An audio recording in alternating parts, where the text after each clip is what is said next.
Hey guys, welcome to my dead channel, जहाँ मैं जब मेरा मन करता है तब मैं पोस्ट करता हूँ। और उस चैनल पे जो हमेशा से डेड है। इस चैनल पे जैसे हम पहले किया करते थे, आज मैं आपको एक स्टोरी सुनाऊंगा और अगले वीडियो में बताऊंगा कि मैं इतने दिनों से क्यों बाहर था।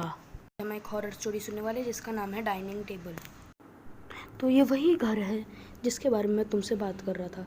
इसी घर में एक बहुत अजीब घटना हुई मेरे साथ। मैं इस घर में रहता था और ये घर एक आम घर की तरह दिखता है, पर ये एक आम घर था नहीं।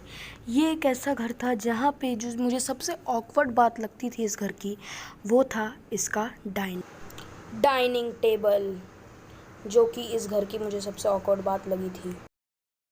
तो ये है वो डाइनिंग टेबल। यहाँ मैं अपने 6 दोस्तों के साथ रहता था। हम सब जॉब करते थे। हम सब ने ये घर इसलिए लिया था क्योंकि ये बहुत ही सुंदर था और इसका ये जो वाइट ये है, ये हमें बहुत अच्छा लग रहा था।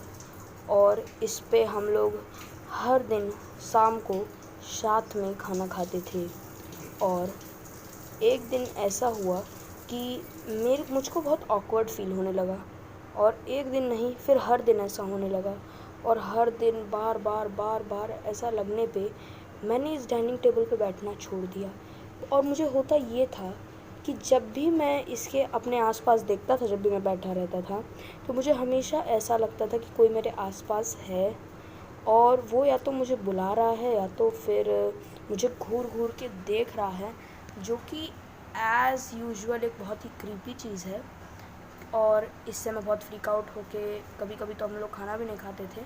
हमेशा हमारे बहुत सारे दोस्तों के गले पे निशान पड़ा रहता था कि किसी ने जैसे उस पर फिंगरप्रिंट मारा है, और यही सब हमारे इस घर में होता रहता था। तो एक दिन ऐसा हुआ कि सारे दोस्त मेरे जॉब पे थे और मुझे अकेले घर पे रहना था। और इस घर में मैंने हाँ भी कर दी क्योंकि मुझे बहुत नींद आ रही थी और मुझे लगा था कि जब तक ये लोग आएंगे तब तक मैं आराम से रहूँगा। और फिर रात को मुझे प्यास लगी और मैं पानी पीने के लिए डाइनिंग टेबल पे आया। और फिर मैंने ये देखा कि मैं दीवार में किनारे छुप गया और मुझे आवाज़ें आने लगी। और फिर मैंने जो देखा वो देख के कोई भी नॉर्मल इंसान दंग रह जाएगा।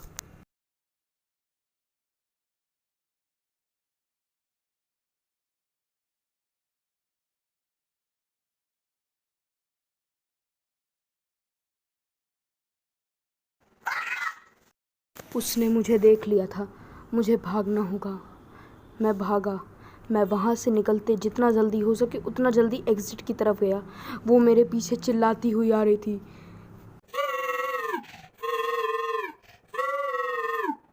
और मैं भागा और मैं एग्ज़िट पे पहुँच गया।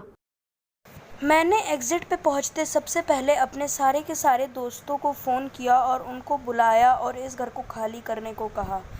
हमने उस घर को तभी खाली कर दिया था। और उसके बाद आज भी जब भी मैं उस हादसे को याद करता हूँ, मुझे ऐसा लगता है कि कोई मेरे पीछे खड़ा है, पर मैं अब उस हादसे से डरता नहीं।